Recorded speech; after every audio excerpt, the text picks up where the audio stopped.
निश्चित तौर पे लगातार राष्ट्रीय जनता दल महिला बिल के लिए या महिला का जो बिल आया और पास भी हुआ, तो आज तो हम लोग लगातार इन्हीं बातों को तो उल्लेख कर रहे हैं कि आप 33% में किन महिलाओं के लिए, जो महिला समाज में आगे बढ़ चुकी हैं या वह महिला जो समाज के मुख्य धारा से काफ़ी दूर है, तो उनको सदन भेजने की ज़रूरत है। और पिछले 1 वर्षों में जिस प्रकार से लोगों के सामने संकल्प लिया, जो वादा किया, उस वादा को लगातार पूरा कर रहे हैं और बिहार को तेज़ी से आगे बढ़ा रहे हैं। आपको यह जानकर और भी खुशी होगी कि देश की पहली पार्टी है राष्ट्रीय जनता दल, जिसमें संगठन में भी आरक्षण। नमस्कार, आप लाइव सीरीज देख रहे हैं, आपके साथ मैं हूं वसीम खान। देखिए, महिला आरक्षण को लेकर के बिहार के साथ साथ देश की सियासत गर्म है। लोकसभा से तो पारित हो चुका है बिल, मगर अब भी कई सवाल जो है वो विपक्ष उठा रहे हैं और साफ तौर पर कहते नज़र आ रहे हैं कि यह बिल अधूरा है। हमारे साथ बातचीत करने के लिए राजद के कद्दावर नेता विधायक रणविजय साहू जी हैं, इनसे बात करेंगे।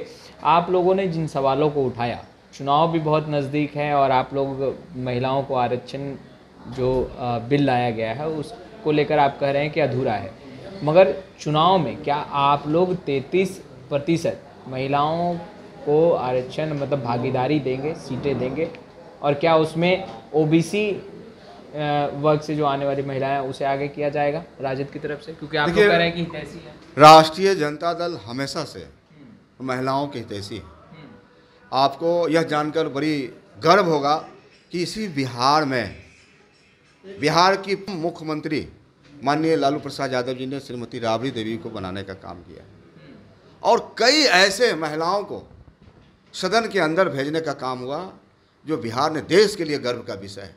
पत्थर फोड़ने वाली की बेटी भगवतिया देवी भी सदन के अंदर गए। हाल के दिनों में मुन्नी रजक बिहार विधान परिषद के सदस्य बने। तो माननीय नेता लालू प्रसाद यादव जी, माननीय नेता तेजस्वी प्रसाद यादव जी तो हमेशा से चिंता रहे कि महिलाओं को हम कैसे आगे बढ़ावें, और लगातार दल में आपको यह जानकर और भी खुशी होगी कि देश की पहली पार्टी है राष्ट्रीय जनता दल, जिसमें संगठन में भी आरक्षण।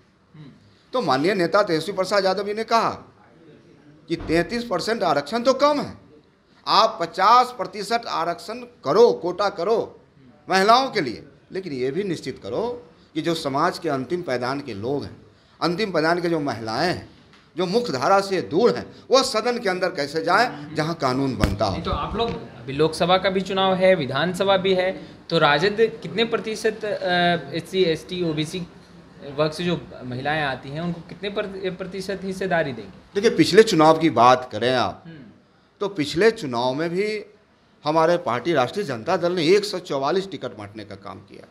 उसमें दर्जनों महिलाओं को राष्ट्रीय जनता दल ने मौका दिया।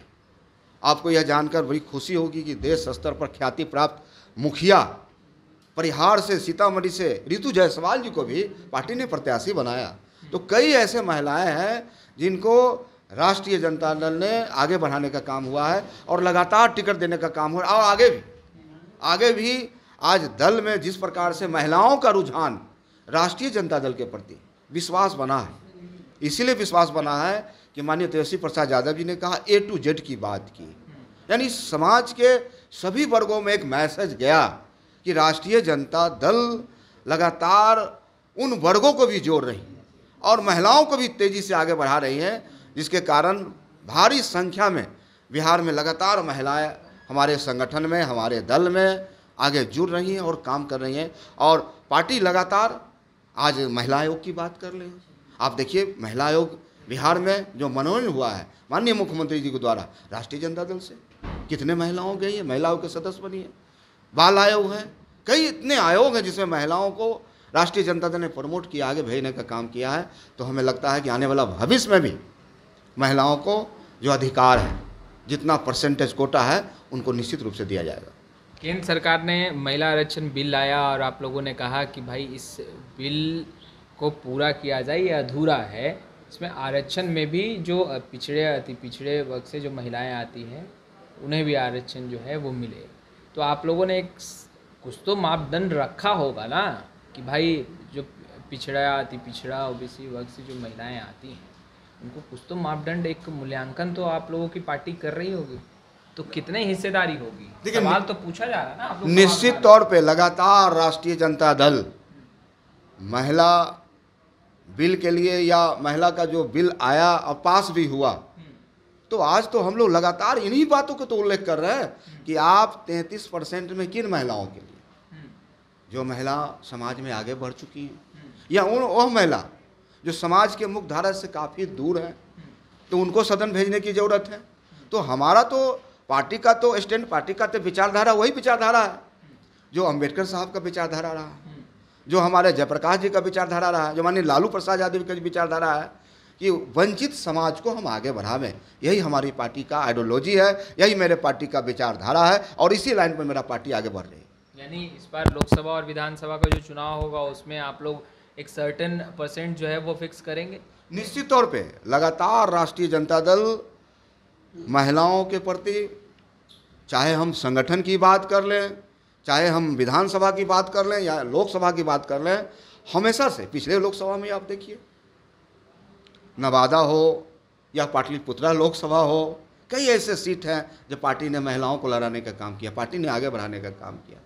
तो निश्चित तौर पे पार्टी लगातार काम कर रही है, और हमें लगता है आने वाला भविष्य में, आने वाला 2024 का जो महासंग्राम है, उस संग्राम में भी पार्टी आगे बढ़ाने का काम करें। आप बताइए जरा कि माननीय प्रधानमंत्री जी जिस प्रकार से 10 वर्षों में जनता का विश्वास खोने का काम किया है, आखिर किन मुद्दों पर जनता उनको वोट करेगी?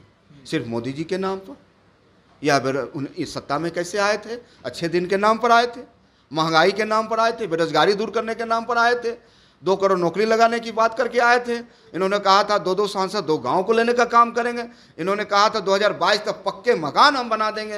इन्होंने कहा था किसानों को हम आय दुगुना कर देंगे। कई ऐसे वादे किए थे खोखले हुए। तो बिहार का नौजवान पूछता है, मोदी जी से पूछता है, अमित शाह जी से पूछता है कि कहाँ गए हमारे अच्छे दिन, कहाँ गए हमारे 2 करोड़ नौकरियाँ। इसलिए अब बिहार में मुद्दे की बात हो रही है। तेजस्वी प्रसाद यादव जी ने कहा सुनवाई करवाई और रोजगार की सरकार होगी। और पिछले 1 वर्षों में जिस प्रकार से लोगों के सामने संकल्प लिया, जो वादा किया, उस वादा को लगातार पूरा कर रहे हैं और बिहार को तेजी से आगे बढ़ा रहे हैं। तो आपने सुना रणविजय साहू को स्पष्ट रूप से कहते नजर आ रहे हैं कि राजद जो है वो हमेशा से महिलाओं के प्रति सोचती रही है, और इस बार भी लोकसभा और विधानसभा का जब चुनाव होगा उसमें भी महिलाओं की जो भागीदारी होगी वो अवश्य सुनिश्चित की जाएगी, और एक सर्टेन % जो है वो भी तय किया जाएगा कि आखिर महिलाओं की हिस्सेदारी कितने % जो है वो लोकसभा और विधानसभा में राजद की तरफ से होगी। खैर, इस वीडियो में इतना ही।